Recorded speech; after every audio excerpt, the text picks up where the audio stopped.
já fechei aqui, eu dou o loading wallet. Depois que eu faço a escrita, né, nessa variável, eu posso chamar o loading wallet de novo, que é esse cara aqui de cima. E aí eu coloco aqui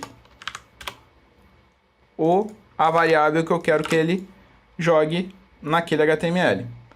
Então aqui acabou. Tudo que a gente precisa fazer agora, nessa parte de scripting está acabando, né, que é a parte mais demorada. Tudo que a gente precisa fazer agora vai ser checar toda hora que chamarem uma tela dentro da nossa plataforma, eu vou querer ver, né, o que está escrito, qual é a carteira, qual é o mnemônico que está na memória. Então, para isso, eu criei aqui um scriptletzinho pequeno que eu vou explicar para vocês, tá? Olha só, carteira dash é esse método aqui de cima, essa função, né? E aí eu vou dar o quê? Um async. Por quê? Se eu chamar direto esse cara aqui, ele funcionaria como isso aqui, ó, tá? Mas, dessa forma, o JavaScript ele é assíncrono, significa que em algum momento específico vai acontecer de trazer o resultado ou não, né? Então ele vai ficar... funcionaria? Funcionaria também, tá? Daria para fazer. Eu estou fazendo isso aqui mais para vocês verem como é que a gente chama de forma assíncrona, né, um método com async await. Então, isso aqui é uma dica interessante também. É um try-catch, né? A gente dá esse aqui é um método que é anônimo, né? Não, essa é uma função anônima que está chamando direto de forma assíncrona uma função assíncrona, né? Então, show, beleza. Por isso que é importante vocês entenderem o conceito de async await. Então, finalizamos aqui. Aqui o script já está finalizado. Navbar também, header também, footer também. A index precisa... Aqui endereço não, vou colocar carteira. Carteira, porque a gente vai estar gerando uma carteira, né? Criar carteiras de recebimento. O que acessar? Acessar, vamos colocar um endereço aqui, que vai ser /wallet, né? Ok. E agora a gente vai fazer no servidor. Vamos começar a trabalhar a parte do servidor, tá bom? A parte do servidor, necessita de mais atenção. Por quê? Essa parte aqui, acabou, é o alert. Vamos ver até se tá funcionando. Vamos lá. Primeiro, uma coisa importante. Vamos instalar o Dash, né, galera? Vamos lá. npm install, pode ser o i também, dash ---- save. Então, vamos instalar o Dash, senão não vai funcionar. Vou dar uma pause aqui e aí a gente volta quando terminar. Vamos lá. Continuando aqui. Instalação terminada do Dash, né? Agora está tudo certinho. Deixa eu ver. O próximo passo vai ser brincar aqui na nossa app JS. Isso aqui é a Node, isso aqui já é do lado do servidor. O que a gente precisa agora focar, pessoal? Aqui é muito simples. A gente vai usar alguns recursos para poder pegar do navegador as informações que a gente está jogando. Então deixa eu ajeitar aqui para nós ganharmos umas linhas e agora a gente vai brincar na renderização, né, de resultados de chamada, né? Porque o que acontece? Nem sempre a gente vai precisar recarregar a tela toda para poder trazer os resultados do servidor. A gente simplesmente vai fazer uma chamada, né? E esse servidor vai retornar para a gente em tempo de execução que a gente precisa do back-end. Então vamos lá. É bem simples, né? Na realidade, o que eu quero criar é um app.post, ok? E aí a gente vai fazer aqui, a gente vai colocar o famoso /API, né? E aí a gente vai colocar async, né? Porque é uma... Assim, deixar claro, pessoal, requisições HTTP não são assíncronas, elas são síncronas, tá? Mas eu estou usando métodos assíncronos aqui dentro, então se eu não colocar nada, ele vai reclamar. Enfim, qualquer linguagem, qualquer tecnologia que vocês estiverem utilizando, o HTTP ele é chamado, né, de forma assíncrona, né? Infelizmente é assim. Dentro do JavaScript, né, ele é um single loop, é um loop único de eventos. Ele trabalha com uma thread só, né? Porque ele tem um componente libuv, né? Dentro da V8 vai fazer requisição, ela é não bloqueante, mas de fato, né, o serviço que você está chamando ali é HTTP, né? Então vamos lá. Ele não é um socket, não é nada além disso. Então vamos lá. Service. O que é o service? O service vai ser o seguinte. Eu vou dar um rec, né, da requisição.body, .service, que foi o que eu coloquei lá no script, né? Para deixar vocês mais familiarizados, deixa eu colocar aqui do lado, ó, para vocês verem o objeto, para lembrar do objeto, eu vou colocar aqui do lado, ó. É esse objeto aqui que a gente vai estar brincando. Então, service e data, né? Então, vamos lá. Service, e aí aqui embaixo eu vou colocar um const data, e aí eu vou colocar aqui request.body, body.data. Perfeito, olha lá. Que é esse camarada, e esse camarada é esse camarada. Beleza? Ficou simples assim. E aí eu vou dar um let result, por quê? Porque eu vou jogar os resultados desse cara na tela para a gente consumir da forma como a gente quiser. Para diminuir a quantidade de código no servidor, vamos criar um switch case. Vamos colocar um switch, e aí o que acontece? Eu vou colocar service aqui, tá? Dentro desse switch case, eu vou colocar o seguinte, caso case, né? Case service seja create wallet, dois pontos, ele vai fazer o quê? A chamada de uma coisa que a gente não criou, mas irá criar. Aí eu não vou recriar, eu simplesmente vou criar, tá bom?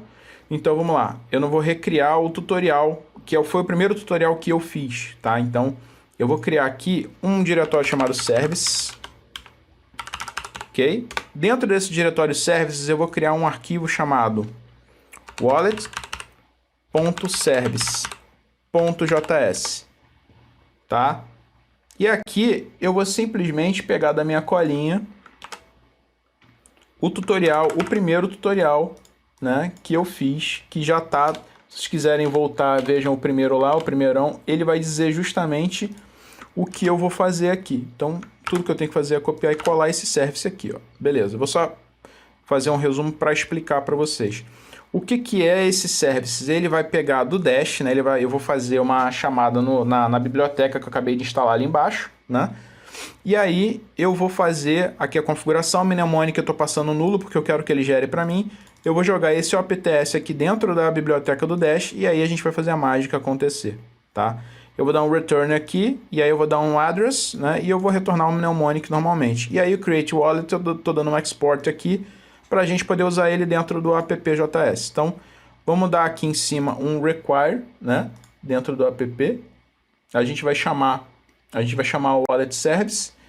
Então, vamos lá, const wallet service é igual a require.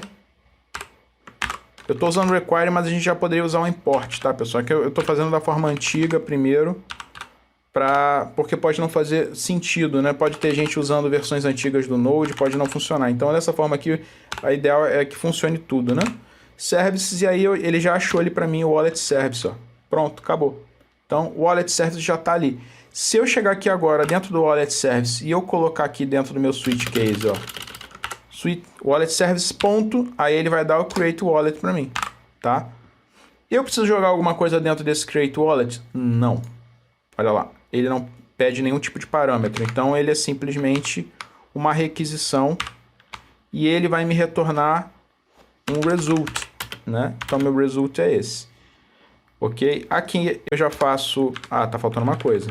Isso aqui é um método assíncrono, então eu vou dar um await aqui. Perfeito? E aí aqui embaixo eu vou colocar o break. Tá? Para facilitar... porque no switch case você tem que colocar o break para dizer que acabou. Você não precisa mais continuar dentro desse fluxo aqui, do case do create wallet, no caso, né? Precisa fazer mais alguma coisa aqui? Não, depois eu vou adicionar um default aqui, caso não exista nenhum serviço, ele gera um erro, né? Mas eu não vou fazer isso agora não, senão o vídeo vai crescer muito. Vou colocar só um simples switch case. E aí eu vou fazer o servidor responder com JSON. Então, res.json. E aí eu vou colocar o result aqui, ó. Vamos colocar o result, pronto. O result está aqui. Então, o que isso quer dizer? Se você deixar o Ctrl pressionado nesse método, nessa função, ele já vai automaticamente mostrar a função. Olha lá. Ele mostrou a função para a gente, ó. tá aqui, é essa função que a gente vai usar, ok? Se você clicar aqui no Wallet Service, ele vai para o arquivo, tá? É só você segurar o Ctrl, né, deixar o Ctrl pressionado e clicar lá. E aí você vai ver que aqui já é o tutorial, o primeiro tutorial que eu expliquei. Então aqui eu só estou pegando os objetos que estão lá no Dash, né, que vão ser responsáveis por essa requisição, e aí jogar na tela. Então vamos ver aqui, deixa eu ver aqui se está tudo finalizado, se eu preciso fazer alguma coisa, eu preciso fazer sim alguma coisa. Por quê? O Node, ele tem algumas configurações que você tem que colocar aqui, porque eu estou usando o URL encoder, né? Então eu vou dar um use aqui, deixa eu pegar aqui da minha cola para a gente ganhar um tempo. Eu estou usando dessa forma aqui. Eu estou falando pro Express, né, que é o meu middleware, que é o meu framework de requisição e resposta, né, para falar com o servidor, que eu estou usando dessa forma aqui. Tem várias outras formas, mas eu estou usando assim, tá bom? Então, bem simples. Vamos lá. Aqui, aplicação iniciada com sucesso. Eu acho que já é o suficiente. Vamos dar um node app, vamos encontrar. Então, node app, agora ele vai... Opa, continua dando... Vamos lá, pessoal, continuando. Então, o que aconteceu aqui? Eu tive um problema com a minha conexão de internet, né? Consequentemente, quando eu fui baixar os pacotes, né, de instalação do Dash, deu incompatibilidade. Isso foi bom porque, nesses casos de acontecer incompatibilidade, você está fazendo um projetinho, e aí aconteceu alguma coisa, você não consegue iniciar o projeto, o Node começa a dar um monte de erro, é simples, apaga esse diretório aqui, Node Modules, tá? E faz o npm install de novo. E aí, automaticamente, ele vai funcionar. Vai dar tudo certo. Então, aqui em cima eu já fiz o teste, né? Vamos ver como é que está a nossa aplicação. Vou mostrar para vocês. Bem simples. Então, aplicação inicializada com sucesso, né? Está iniciada. E aí, vamos acessar aqui. Eu abri na localhost 3000. Então, vamos lá. Então, tá aqui. Essa aqui é a carinha da aplicação. Então, criando uma carteira Dash, no caso, né? Aqui, endereços, né? Vamos mudar isso aqui, que tá feio. Vamos lá. Tem aqui Views, tem aqui Include. Aí aquele é o Navbar. Então, a gente vem aqui, ó, carteira. Aqui é a carteira Dash. Beleza. Agora tá certo. Quando vocês alteram o EJS, ele vai fazer o carregamento na hora, tá? Agora, quando houver alteração no JavaScript, se for do lado do servidor, por exemplo, esse arquivinho aqui, como esse aqui é do lado do servidor, por exemplo, e esse cara aqui é do lado do servidor, você precisa dar stop na aplicação e dar start na aplicação de novo, tá bom? Então, vamos lá. Vamos criar um endereço Dash agora? Vamos clicar aqui, criando carteira Dash. Para criar a carteira Dash na testnet, é só clicar nesse botão. Pum, cliquei. O que acontece? Por que o spinner está girando aqui? Porque a gente configurou para ele fazer isso, né? Olha lá, ele está rodando, ele já está lá, ele está se conectando na rede do Dash. Olha aqui, o spinner é esse cara aqui, né? Está acontecendo um login wallet aqui, né? Estou jogando esse cara aqui dentro do HTML desse cara aqui, que está dentro dessa divisória, que eu vou esticar aqui para mostrar para vocês, ó. Ó, esse ID aqui diz que qualquer HTML que eu jogar aqui dentro, isso aqui, o jQuery, ele é um dos motivos pelo qual tutoriais ficam mais simples, né? Porque, senão, para eu fazer um semelhante dentro do Vanilla, olha quanto que eu ia ter que escrever. Vai ter que fazer isso aqui.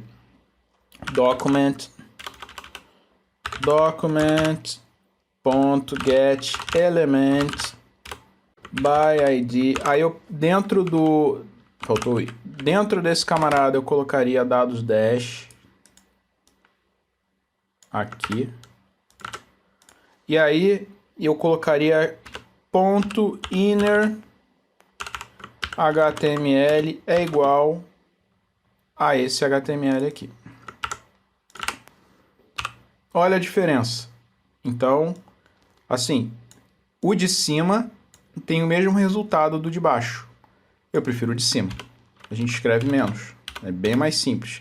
Você só tem que colocar o ID do componente da div ou do JavaScript que você quiser e você manipula com o script como você bem entender também. Então, é isso. Aí o que acontece? Ele vai fazer um call back-end, né? Esse call back-end, ele vai jogar essas informações aqui dentro do servidor e o servidor vai me retornar um endereço válido de carteira. Consequentemente, toda vez que eu mudar de tela, ele vai chamar esse método aqui, que está aqui, né? Ele é executado todas as vezes que você recarrega uma tela, ele vai chamar esse check carteira dash, que vai ver na seção se tem algum objeto de carteira dash, né? E aí ele vai fazer aqui o loading, né? Vai aparecer o spinner rapidinho. Se tiver carteira, ele mostra a carteira e o mnemonic. Se não tiver, ele mostra o botão, né? Que é o que vai acontecer agora. Qual é o ponto? Quando você chama o dash pela primeira vez para criar carteira, ele vai fazer um cache na memória. Esse cache na memória, ele vai gerar um tempo, né? Ele vai ficar um tempo ali carregando. Então, vamos dar esse tempo. Geralmente são 5 minutos na primeira vez só que você chama. Ele tá esperando ainda. Geralmente são 5 minutos. Então, eu vou dar uma pausa aqui e aí a gente volta quando já tiver feito quando ele tiver gerado um endereço para mim, né? E aí a gente vai brincar, fazer mais coisa daqui a pouco, tá bom? Vamos lá. Daqui a pouco a gente se vê. Vamos lá, pessoal. Então, acabou de gerar aqui para mim, demorou bastante tempo, tá?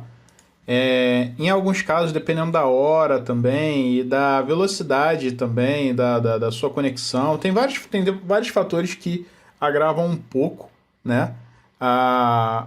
O resultado, mas vamos lá, vamos ver se funcionou.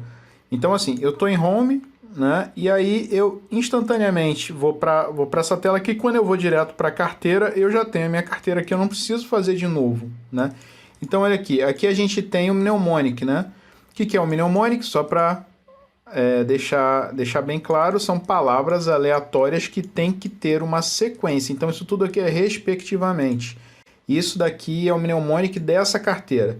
Então, nos próximos exemplos, né, a gente vai fazer, vamos colocar saldo na carteira, vamos colocar o identity, vamos ligar essa carteira na rede do Dash, né, e aí a gente vai poder brincar com os recursos que o Dash nos dá. Então, assim, deixando claro que todos esses códigos, tudo que a gente está fazendo agora, quando eu finalizar esse tutorial, né, cada vez que eu finalizar o tutorial, eu vou passar a subir para um repositório do GitHub. E aí vocês fiquem à vontade também para ajudar a gente e vocês podem fazer o fork desse repositório, melhorar esse CSS também.